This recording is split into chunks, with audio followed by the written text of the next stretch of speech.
Welcome, Alexandra. Thank you for joining us today. Thank you so much for having me, Teresa. It's a pleasure. Wonderful. Your book covers pretty much every facet of optimal living. So, of course, we're not going to get to everything in this short time today, but I wanted to start with maybe you sharing a little bit about your own journey from the intense musical training and performing through becoming a nurse and also the challenges that you struggled with self-confidence and self-esteem. Sure. Yeah, my self-inflicted self-confidence challenges pretty much lasted over 2 decades. And when I decided to change careers from music to nursing, that had to stop because then I was really on my own in terms of I had no connections in the medical world. The reality of music became very grim in between 2006 and 2008 because orchestras started downsizing, and I realized I wasn't competitive enough to continue existing in an increasing market of hungry musicians and less job opportunity. So I saw this as a chance to learn something completely different from the last 26 years that I had done since age 6. I was 32 years old when I went through this so-called midlife crisis. I put myself through nursing school, and I also wanted to learn more about the real world as opposed to the artist world that I had been immersed since early childhood, because both of my parents were musicians, and basically it was their idea that it was a great thing for me to become a violinist. And I earned my master's and doctoral degree here in the States. And then lo and behold, I decided to go to nursing. So I have been a nurse since 2011. This helped my self-confidence quite a bit, my experience with the suffering of people and ways they cope with real life challenges, as far as sickness, loss of loved ones, or loss of parts of yourself, depending what you're suffering from.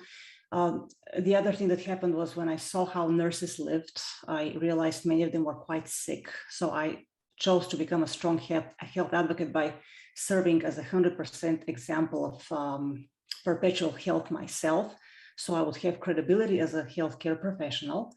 And lastly, I also started investing in real estate and options trading in 2014 and 2015 because I wanted to have secure financial life and have choices as far as whether I stay employed or continue with my business. So that would reduce the stress in future years quite a bit, me not worrying about money and making myself sick over it, because it's all so connected, if that makes sense. It does. Yeah, I'm going to ask you a question about that too. Yeah, it seems like it was a very long and arduous journey, but it led you to where you are now, which is fantastic. Um, you talk about this in the book, and so I think it's interesting because a lot of people don't think about it, which is where or what are a few of the most common reasons that we develop inferiority complexes, which of course deters us from achieving our goals. Oh, well, yeah, it can be many things for sure. You either have some social problems with people bullying you as childhood, or you realized at a late age that you were in the wrong profession from for many, many years and spent most of your productive life doing the wrong thing that you weren't meant to do. That was my case for sure. Other reasons for inferiority complex can be, I mean, a variety. You had a dream, somebody crushed it, or you wanted to fit in a group that you found really, really nice and cool, but nobody in this group wanted to have anything to do with you, and they ignored you, or they down, put you down. Many things, especially in childhood when you mostly live by other people's opinions. There are few children that are able to form their own opinions and think for themselves early on. I surely wasn't one of these children. I was rebellious for the wrong reasons, and I was accommodating for the wrong reasons for a long, long time. And it took a while to realize this is all just false. That's facade. Let's see what I'm really about. But in my case, I was a really, really late starter in busting my inferiority complex and building my own self-confidence from the values I built into myself over the years. So yeah, it can be quite a few things. Yeah, I just think it's very interesting. And I think a lot of people don't recognize it until later in life. But the good news is we can recognize it, right? And your book covers how to help move out of that state. Exactly. You share a lot of information on healthy eating, including recipes, which I appreciated, and the importance of exercise and detoxification, which I think all of us could use. But how does making health a high priority increase our self confidence and self esteem? Well, for one thing, when you're truly healthy and in control of your health, you look amazing. You have 10 times more energy than if you weren't healthy enough. You can go for your higher goals that require the energy of a very healthy person to pursue, because if you really are ambitious with your goals, in the first 5 or 10 years, you will likely have to work quite a bit. There was this nice saying, when you knock on the door of opportunity, it is usually work who answers.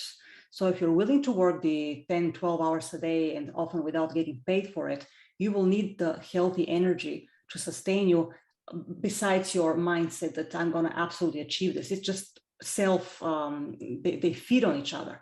But to take care of your health, you have to eat in a way that really is healthy, not what's propagated by the industries, including pharmaceutical, government, animal industry. I mean, this is so much to know and research in a lifetime. However, once you understand the motives behind certain industries pushing their products on you for the last 70 years, you will be able to make better decisions about your health overall. And exercise is absolutely not a substitute for a healthy diet, just as a super healthy and uncompromised whole food diet is not a substitute for your exercise, because both of them are equally necessary for your health. And the detox aspects, I mean, we get exposed to 20,000 to 2 million toxins a day. To me, just like with my health and finances, I categorically refuse to rely on luck.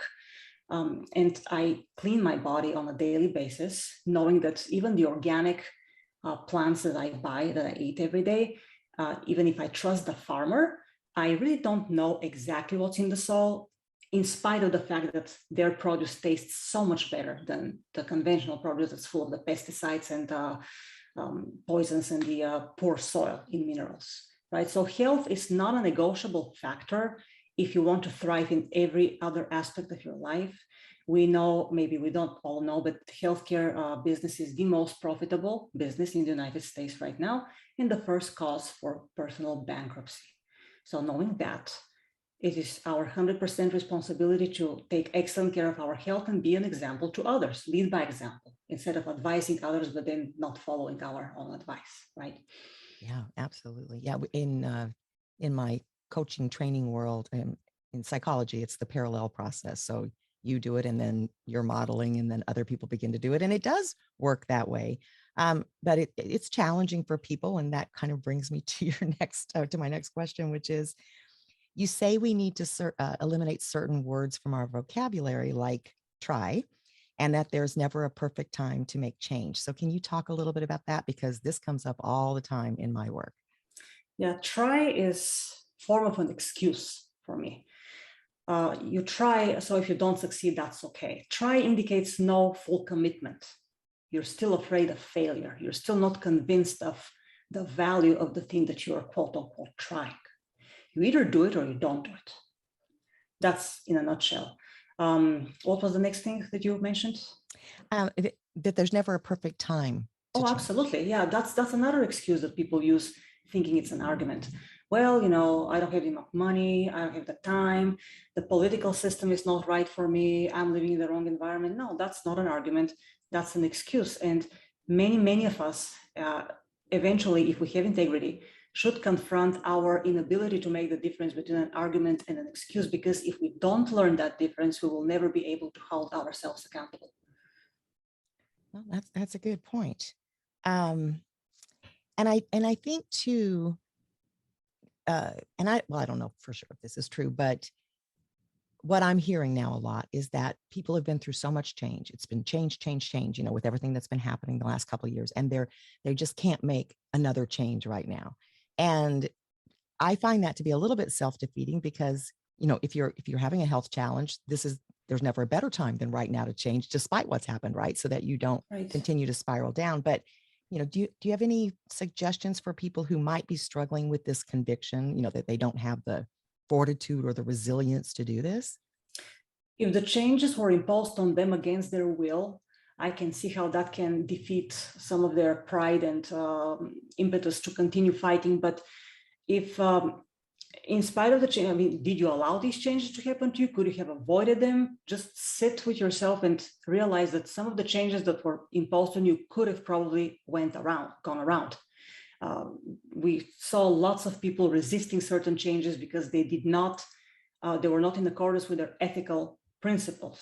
Okay, so if you succumb to changes that were against your will, ask yourself why these changes were against your deep ethical principles, and why you allowed for these to take place in your life. Were you afraid of something? Were you not confident that you could have lived if you didn't comply with things that were not in accordance with your ethical principles. And once you resolve that, I believe if you're clear with yourself, you will then be more willing to embark on a change that will be adaptive to your current life situation, yet will benefit your personal growth and development if you have the specific goals in place that mostly correlate with your dreams and desires for the future, better life for yourself. Great. You have a chapter on spirituality, and I mentioned to you before we started this interview, I think all of this is mindful by itself. I mean, taking care Thank of you. ourselves, self-care, paying attention to what's going on in our mind and bodies. But in that particular chapter, you share that meditation is a highly effective way to perform mind hygiene. So why do we need that? Because our mind gets easily cluttered with useless thoughts, thoughts that contribute absolutely nothing to our personal growth and peace of mind. And just like we clean our bodies with soap and water routinely, our mind deserves just as much. And people resent meditation sometimes because they have a hard time making themselves focus. That is the reaction of the mind against the attempt to get controlled for even 15 minutes, because its job is to constantly think. But if you unclutter your mind from useless thoughts, then you open the space for inspiration, which is the nourishment of the mind. And then on a later level in the book, in chapter 13, I'm talking about lifelong learning. When you challenge your brain with difficult concepts, that's the brain's fitness strategy, right? So to nourish the brain and give it fitness challenges, it has to be clean first, in a metaphorical sense of the word. Napoleon Hill said very nicely that negative thoughts and positive thoughts will not, the mind will not handle them with the same vibration, with the same intensity. So you have to choose which thoughts you prioritize. And when you're able to fully clear your mind for 15 minutes to half an hour, then the next task is to bring that sensation, that feeling of a clear mind throughout the rest of your day, and you stay consciously aware yet relaxed. That increases your ability to solve problems during your day, which are abundant, of course, and that's what puts you the stress and the frustration and everything that many people fixate on. I was one of those people for years. It was horrible mindset that I had adopted because I thought that was the only way to live. And once I realized it was wrong, it took me quite a while to reverse and learn that mindset. But it's very worthwhile, the journey, truthfully. And I've accomplished much more once I made that decision. Yeah, it's, when people tell me they don't have time to meditate, and I know you talk about time management also in the book, I try to explain, I said try, but I explain that that 15 minutes actually expands your time throughout the rest of the day and night, because you are sharper and you are able to focus and you're not wasting all that energy on stress. But I know it's a hard concept for some people to get because everybody's so busy all the time. But I think it's a very valuable investment of time, and pays off much more than most things that we can do. I can't agree more. You talk about breathing. And so I want to ask, why is conscious breathing so important to our overall well-being? It rhythmicizes your life cycles and your thoughts. It puts your thoughts in order and gives you really control over the mind also. If you focus on the breathing, that's something that you can hold on without distracting yourself. If you distract yourself during meditation, you gently redirect your mind towards your breathing. That's a very efficient way to meditate. I learned this from several Tibetan masters whose books I read when I was younger, and I was just curious about it, but not really necessarily applying it when I was in my 20s. I read it because it was cool to read that stuff. But now at age 46, since I started several years ago, it's been extremely useful and practical to focus on the breathing. And again, that also carries you throughout your day, because the deeper you inhale, the more oxygen you bring to your blood, cells, tissues, and organs including your heart, your brain, your cleaning organs, everything. And when you breathe, it also, depending how you breathe, if you truly inhale deeply with all the abdomen and thoracic part of your chest, everything, you fill your lungs fully, right? That's quality breathing. And it also facilitates alkalinize your blood a little bit, remove some of the acid components. Many diseases are caused by extreme acidosis, like chronic acidic, overly acidic state of the blood. And yes, you may live and function with more acidic blood. If it's not fatally acidic, but if you make it slightly more alkaline, that defeats lots of cancer cells and growth, and really helps your mind better. We're talking about very, very small difference in the acid-base balance. I mean, we've learned this in nursing school. It's a huge science, of course, how to maintain this balance, but breathing has been shown to be very effective in this type of regulation. You do it independently without medications, but it's just really the mindfulness of how you're breathing throughout your day, especially when you're stressed out and angry or frustrated. Breathing helps you let go of these really harmful emotions. It's okay to experience them because you recognize that you're in a poor situation at some point, but then to regain back control is just as important. Yeah, I totally agree. And it's amazing to me how quickly the breath can re-regulate you. You know, so people are whether they're taking medication or whether they're buying alkaline, oh, I can't even say that word. Alkaline water, you mean? Yes, alkaline Right, water. right. It's like, just breathe. Yeah, exactly. Just breathe. Don't waste your money. Um, so you mentioned earlier, you know, that really the point of this is to be able to achieve our dreams and our desires and our goals. And you talk about the importance of inspiration. And so I'm wondering if you can share, just if you have a lot of it in the book, but I'm wondering if you can just share a few tips on where do we find that? You find it in everything around you and in yourself. Whatever you can connect with around you on a deeper spiritual level, that's your inspiration. But I like to seek inspiration from people who are much more successful than I am, but ethically and morally, right? I mean, you can be successful and be a horrible individual and example to society, but even the worst individuals, you can learn from their aggressive pursuit of their goals. If you are somebody with low self-esteem, and you can activate that same mindset in you, but do it for a better purpose, right? So that's one form of inspiration. And if you're mindful of everything you do during the day, if you ask yourself periodically, is this contributing to people's good, to my personal growth, to my perpetual wealth and health and peace of mind? Are my relationships appropriate for my spiritual goals right now? That's another very important question, right? Inspiration, I find a lot. I mean, I don't play the violin anymore because you either practice or you don't practice. I used to practice 9 hours a day before I became a nurse, but I listen to music all the time, almost classical music, Baroque music especially, helps me put my mind together very, very well. I do this while I do my cardio at the gym, not so much when I lift weights, but during the long, high incline bicycle sessions, I definitely select various music types to inspire me to plow through that crazy cardio routine, because I really use the highest incline from start to finish, and I go from 9 to 12 miles.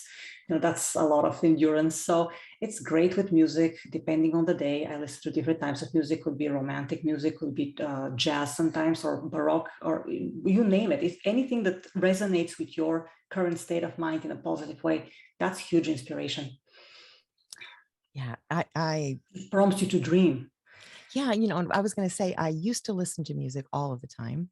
And then during the shutdown, I got out of that habit and I created a bad habit of kind of trying to pay attention to the news or whatever was happening, of course, as a very dysfunctional Right. way to deal with stress. And then I caught myself, turned that off.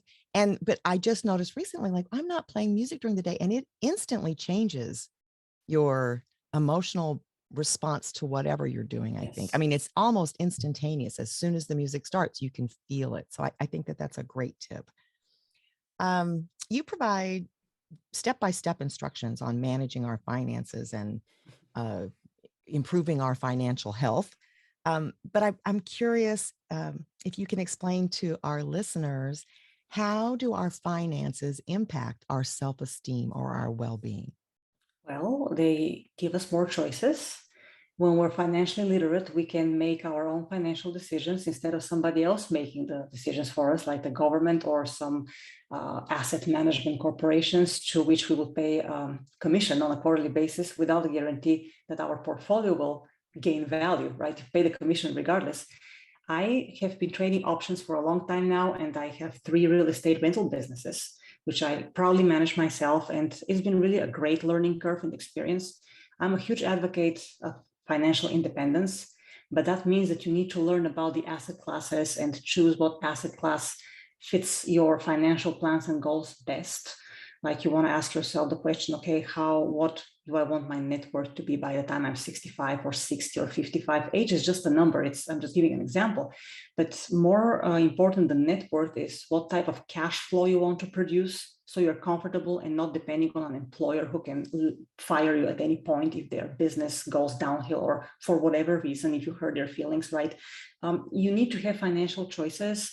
Lots of people learned a very, very sad way that a 401k is a horrible way to invest, because in 2008 and now with the COVID, we know what happened with the stock market.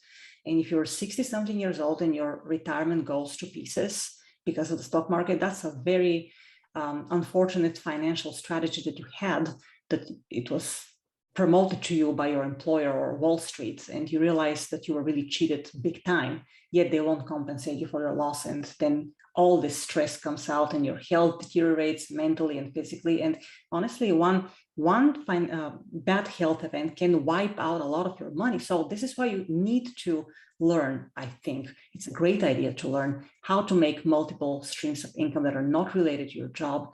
And that's what requires the education and very staunch planning and adhering to your plan.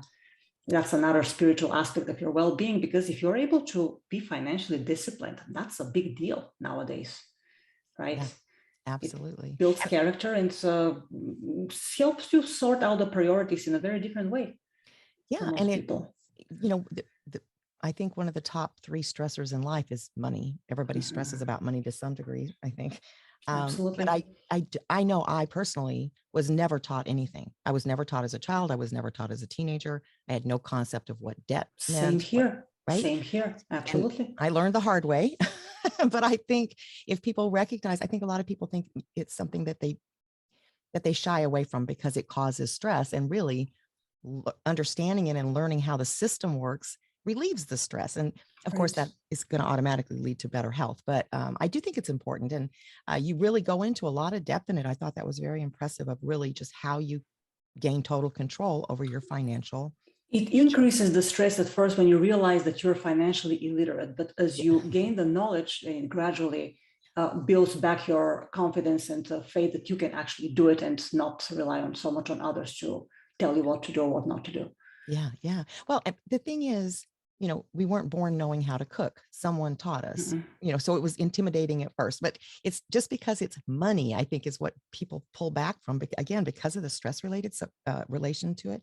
So if Yeah, people just recognize, oh, it's just one more thing I can learn, and it ties into your uh, exactly. Just one lifelong more learning. thing you can learn. Yeah, Absolutely yeah, right. exactly. You covered the importance of lifelong learning.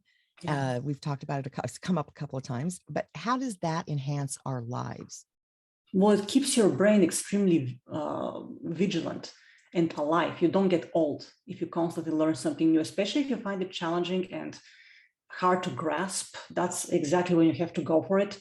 And I mean, I get asked, well, how many things am I going to learn to, manage my time? I said, well, learn things that are truly related to your goals and dreams, but go a little bit beyond.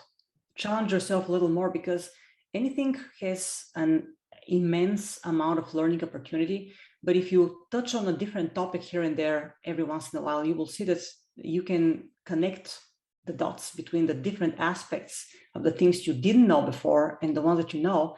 And you can, again, make swifter and better decisions with the things that you're currently involved with. It's very hard to explain that until you actually experience it. Yeah. But I have found that anything I have learned that doesn't necessarily relate to my goals and anything I do while staying very focused on my goals, it has contributed in some ways. And I've never regretted Yeah. challenging my brain every day with something that I'm like, oh, that's really weird. I don't understand it. So don't shy away from it. Look at it. Why are you understanding it? Why can't you understand it? Nobody says you can't understand it. Just put some Yeah. time into it, and you know it's a good thing to do. And you stay current with the times, because now with the technology, things change so fast and you become obsolete, and your brain can become just obsolete as the technology that's changing every day. You got to keep that in mind. And to keep with the fast pace, you shouldn't shy away from lifelong learning. And you can't tell yourself that you're, oh, I'm tired of learning new things. That's really the road to the other way of life. Yeah, it definitely is. And it's interesting because you're right. It's hard to explain to someone because you have to sort of experience, because when you look back, then you can see how the dots connect. You can't see it Mhm. looking forward. But I agree with you. I've had a very I don't know, I don't even know what you call what I've had, just all over the place over my life, different careers, different jobs, different educational There you go. experiences.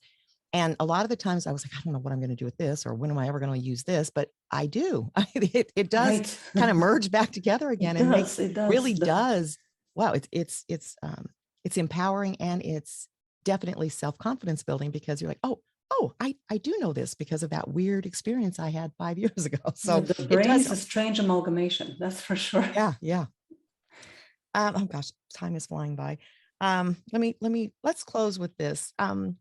What to you, and I know this is a question that's going to be a really big question for so much information, but what's the most important consideration when working toward optimal health and achieving our desires?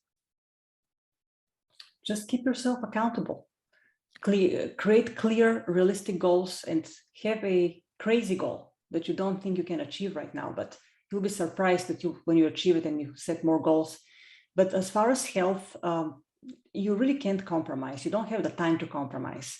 And prioritizing health, but it's just not health. It's everything else though. The health, the spiritual aspect, the career, the finances, the relationships, everything has to go together, and you got to keep it at an optimal level at all times. That means you constantly work on becoming an improved version of yourself without bashing yourself for not being at the level where you want to be. You just recognize who you are, and you keep building and building and building, and never become complacent. And that's what keeps you healthy, mind-wise and body-wise. I think that's a great response. And I think the only thing I would add is to that is it's not necessarily a linear path. You know what I No. mean? Like you're not going to just, even if you think you're doing everything the way you think it should be done in that moment, doesn't mean you're not going to either have setbacks or discover something new. Or so it's a little bit of a meandering or up and Oh, down. yes, all the time. Yeah, You get out of your comfort zone all the time.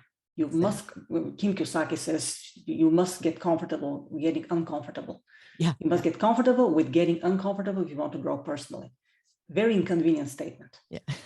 Yeah, but it's the reality of life, unfortunately, or fortunately, depend again, Yeah, your choice. yeah. And that is an important point. It is our choice, because a lot Our of it is choice. mindset, right? Well, Yes. thank you so much for the book and for sharing all of this information with our listeners. And do you have a website or a place if people want to I know more do. information about your So work? here is the book. It looks like this. It can be found on my website, which is www.holisticselfconfidence.com. The title of the book is It Really Is Simple, A Holistic Approach to Self-Confidence, a Practical Guide. Okay. Excellent. And I have ebook and paperback formats. The paperback is currently accessible in the United States through the website because it's really expensive to ship abroad. So we have the paperback and ebook for the US, but the ebook can be bought from everywhere in the world, can be purchased. So yeah, I have a Facebook page, Holistic Self-Confidence, with a link to the website. I have a couple of YouTube videos on my name, Alexandra Dotcheva. People can find links there to the website. So yeah, the site is the best place to buy for now. Great. Okay.